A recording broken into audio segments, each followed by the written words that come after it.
നമസ്കാരം. Raf talk ഫുട്ബോളിലേക്ക് അവർക്കും സ്വാഗതം. റയൽ മാഡ്രിഡിൻ്റെ പ്രസിഡന്റ് ഫ്ലോറന്റിനോ പെരസും ബാഴ്സലോണയുടെ പ്രസിഡന്റ് ജോൻ ലാപ്പോർട്ടയും വാക്ക് യുദ്ധങ്ങളിൽ ഏർപ്പെടുന്ന കാഴ്ചയാണ് ഇപ്പോൾ കാണുന്നത്.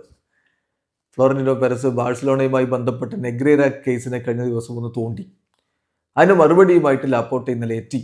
അതിൽ ലാപ്പോർട്ട കൃത്യമായിട്ട് പറഞ്ഞിട്ടുണ്ടായിരുന്നു, റഫറിമാർക്ക് ഞങ്ങൾ ഒരു പണവും കൊടുത്തിട്ടില്ല.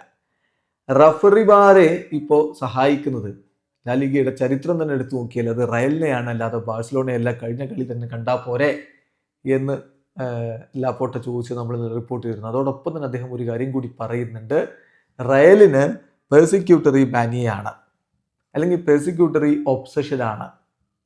അതായത് പീഡക വിഭ്രാന്തി എന്നൊക്കെ വേണമെങ്കിൽ പറയാം.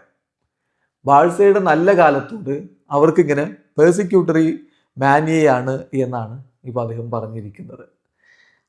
ബാഴ്സലോണയുടെ ചരിത്രത്തിൽ നല്ല കാലം 2004 മുതൽ 2015 വരെയുള്ള കാലം അദ്ദേഹം എടുത്തു പറയുന്നുണ്ട്. ബാഴ്സ ഒരുപാട് കിരീടങ്ങൾ നേടിയ കാലമാണ്. അപ്പോൾ ആ കാലവുമായി ബന്ധപ്പെട്ടാണ് ഈ നെഗ്രേര കേസ് ഉള്ളത്. അതാണ് അന്ന് ഫ്ലോറന്റിനോ പെരസ് സൂചിപ്പിച്ചിട്ടുണ്ടായിരുന്നത്. അത് യാദൃശ്ചികമായി സംഭവിച്ചതല്ല, ബാഴ്സയുടെ അന്നത്തെ നല്ല കാലം എന്നൊക്കെയാണ് അദ്ദേഹം ഉദ്ദേശിച്ചത്. അപ്പോൾ അതിനോടാണ് ഇപ്പോൾ ഈ പ്രതികരണം വരുന്നത് ലാപ്പോർട്ടയുടെ ഭാഗത്തുനിന്ന്. ഇൻ മാഡ്രിഡ് അവർക്ക് ബാഴ്സലോണയുടെ ബെസ്റ്റ് എറയോട്, ഹിസ്റ്ററിയിലെ ബെസ്റ്റ് എറയോട് ഒരു പെർസിക്യൂട്ടറി ഒബ്സഷൻ അല്ലെങ്കിൽ പെർസിക്യൂട്ടറി മാനിയുണ്ട്. അവർ ബാഴ്സലോണയായിരുന്നു 2004 മുതൽ 2015 വരെ ഒരു ഗ്ലോബൽ റെഫറൻസായി നിന്നത്. ബാഴ്സലോണയായിരുന്നു ഡൊമിനൻ്റ് എന്ന് പറയുമ്പോൾ അത് അവർക്ക് ഇഷ്ടമാകുന്നില്ല.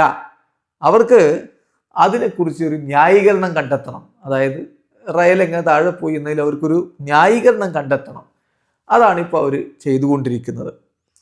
നമ്മൾ ആ സമയത്ത് ബെസ്റ്റ് ടീമാണ്, ഏറ്റവും ബെസ്റ്റ് ഫുട്ബോൾ കളിച്ച ടീമാണ്.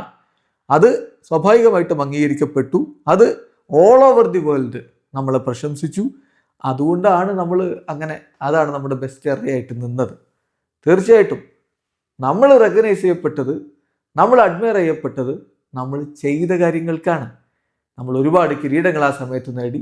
നമ്മുടെ കളിശൈലി എല്ലാവരും, ലോകം മൊത്തം അംഗീകരിച്ചൊരു സമയമായിരുന്നു. സോ ബാക്കിയുള്ളവർ എന്ത് എക്സ്ക്യൂസ് പറഞ്ഞിട്ടും കാര്യമില്ല, ബാഴ്സ തന്നെയായിരുന്നു ആ സമയത്ത് ഏറ്റവും മികച്ചത് എന്നാണ് ഇപ്പോൾ ജോൻ ലാപ്പോർട്ട എടുത്തു പറയുന്നത്. ഇത് ശരിക്കും റയലിനിട്ടൊരു കൊട്ടാണ്. വീഡിയോ അവസാനിക്കുന്നു. ഫുട്ബോൾ ലോകത്തെ കൂടുതൽ വിശേഷങ്ങളുമായി റാഫ് ടോക്സിൽ എത്താം.